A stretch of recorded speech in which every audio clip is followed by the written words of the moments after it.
Hello guys, TKG is here for your comfortable LostArk life.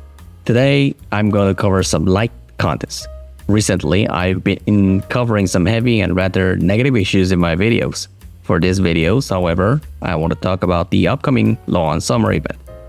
Instead of making direct predictions, I will be summarizing updates and patch expectation that I've discussed before. Think of this as a preview of what might be revealed during a launch event scheduled for the 21st of this week. Before going in, as you may know, the actual contents revealed might differ. Many of the issues discussed here have already been mentioned in the community or during live streams.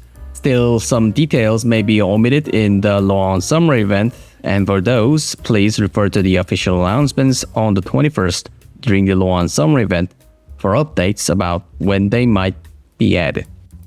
First, let's talk about the changes. The first major update concerns is gems.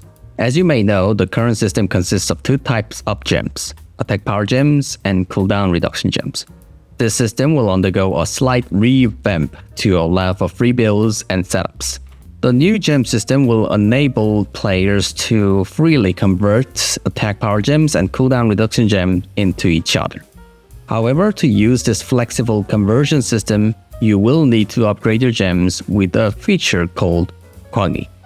Naturally, converted gem will come with additional restrictions. For example, these converted gems will no longer be tradable. While it is possible to revert a gem to its original states, doing so will also impose a cooldown.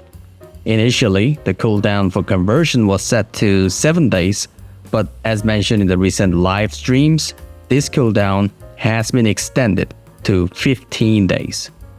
Additionally, converted gems will become character-bound, meaning they cannot be transferred to other roster characters.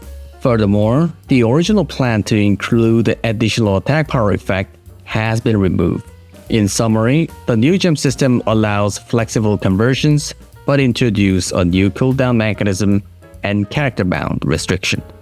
Additionally, with the start of Season 3, efforts are being made to reduce the burden associated with raid by introducing more detailed adjustments to difficulty levels.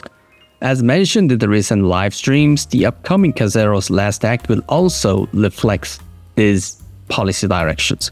Here are the details. While normal and hard difficulty mode will be maintained, normal mode will see the removal of particularly challenging mechanic, along with adjustments to excessively damaging patterns and mechanism. Furthermore, the recently implemented raid boss HP nerf will also apply upon release. As for hard mode, the existing raid direction will be preserved, but a new, more challenging difficulty level called the First will be introduced alongside it. It has been stated during previous live stream that this difficulty will be exceptionally challenging, and the new modification that will be added. Although briefly mentioned, it may be something that some of you have been curious about, so I'm sharing it here. In fact, the Korea region is often first to receive updates, but at the same time, it lags behind in many aspects, whether it's system-related or user interface, user experience improvements. Thus, the following updates will be changed and applied to the Korean region. A catalog and achievement system that make it easier to view owned skin will be introduced, along with unit task and bound gold updates. Unit tasks, which was previously divided into weekly and daily tasks, will be integrated, and the reward will now be consolidated into weekly rewards. Additionally, tripod will be removed from the system. While there had been discussion about this change for some time, detailed explanation regarding the system update will likely be shared during launch. Why? Because there were no updates that have been implemented yet. Additionally, updates related to support characters are also planned. To be honest, improvements for support characters have long been neglected by developers. However, these updates will likely align with the upcoming edition of the female paladin, expected to arrive this summer. Given this timing, it's probable that these changes are designed to coincide with our release. And finally, the long-awaited Combat Analyzer is set to be released. This system has been one of the most requested features by various communities, perhaps even across all regions. For a long time, LostArk has refrained from sharing key in-game data with players. But this time, the developers have decided to slightly change their stance. As a result, players will soon be able to view more combat-related statistics and furthermore, provide their own feedback based on this data.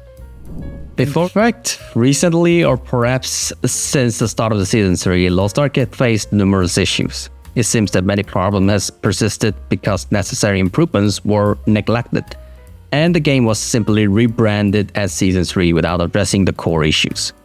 To be honest, I wonder whether this upcoming long summer event will be successful. For it to succeed, it may need to go above and beyond expectations. Honestly, many players may decide on their stance toward the game based on this event. This time, instead of just presenting a roadmap, I hope for immediate update that could help alleviate players' frustrations.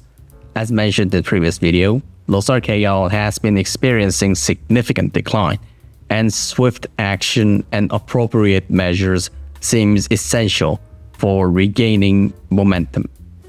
Of course, I want the game to thrive. As someone who has enjoyed playing for a long time, I have to say that they have been months of stagnation with no updates.